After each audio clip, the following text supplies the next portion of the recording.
si Mika dudang bibisitahin siya ng kanyang mga magulang. Posible. Hindi. Sa US, mahirap mag-live eh. So kung magli-live sila, Mga 2 weeks mga, before. oo. Or 1 month before, tapos 1 week lang pwede. So if ever nauwi sila, before big night if ever. Malay mo. Hindi niya alam, ang inakala niyang hindi posibleng makapunta ay kausap na ni Kuya. Maligayang pagdating sa bahay ko. Salamat po, Kuya. At maligayang pagdating sa Pilipinas. Yeah, kararating ko lang nga lang eh. Maaari ba muna kayo magpakilala? Ako si Nanay Bambi Salong, Salamanca, Nanay ni Mika. At masaya ako at nandito ako ngayon. Excited ako na makita ko yung anak ko. Excited ako. Hindi ko alam kung anong mararamdaman ko kasi matagal ko na rin siyang hindi nakikita eh. Kwentuhan mo nga ako tungkol kay Mika. Mabait na bata naman si Mika, masunurin at saka sobrang, ang ano lang sa kanya, sobrang mapagbigay niya. Sobrang close nga kami pag nagkikita kami. Pag nasa amin siya or nandito ako, natutulog kami sa isang kama. I-stage ka niya sa kama pag nandun siya, hindi ka niya paalisin. Basta makayakap lang siyang ganyan, natutulog na kami, hindi ka makakaalis. Grabe siya ka-sweet. Pinagmamalaki ko sa kanya is sobrang mabait siya at saka selfless, laging mapagbigay. Sobrang proud ako sa kanya dahil nga ginagawa niya yung mga turo ko. Nasasabi ka na ba sa muling pagkikita ninyo? Sobra ako nasasabik. Ito, pinagluto ko siya ng paborito niyang pagkain. Ano yung paborito niyang pagkain?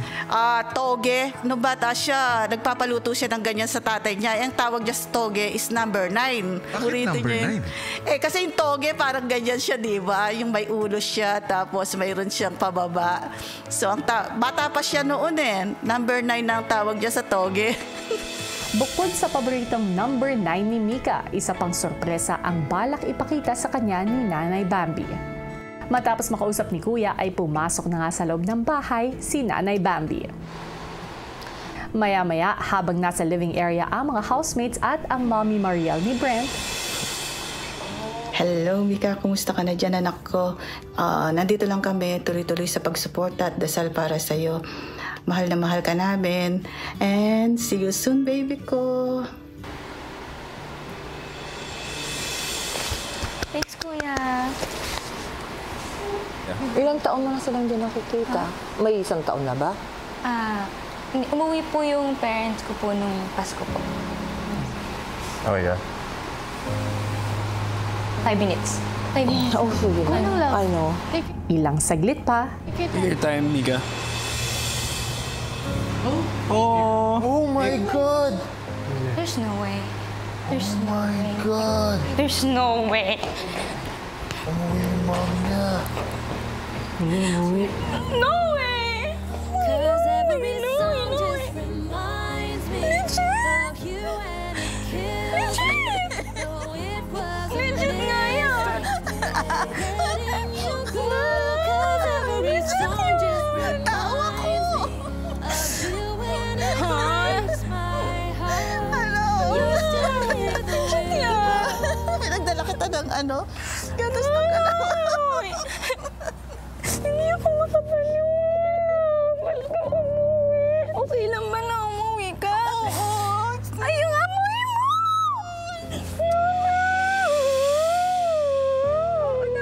Okay lang yan, baby ko. Ang hirap talaga. Sobrang hirap talaga. Okay lang. Basta, Ako po kasi kuya, hindi na ako nag-expect na darating yung mama ko or yung papa ko or Annie. Hindi ako makapaniwala kuya na nandito siya. Kasi sabi ko, wow, umuwi talaga siya, ganyan. Umuwi na sama na ako sa inyo. huwag muna, lumaban ka muna. Ilaban mo muna yan. Hello. maya-maya ay ipinakilala na rin ni Mika ang kanyang ina sa mga housemates. Tita, mama ko po. Hello, kumusta? Si Brent ko. Kumusta po? Nag-dito ba kayo? Oo. Kumusta? Po in person, tita. Ilang saglit pa ay nakita na ni Mika ang sorpresa para sa kanya ni Nanay Bambi. Alam mo, ako na nanaginip. My God! Ay! May ano ako, good news ako sa'yo. Tignan mo yan. Oo, ka maingay. What is it? What is it? Sige na, tignan mo. Wait, hang on. Pagkawag.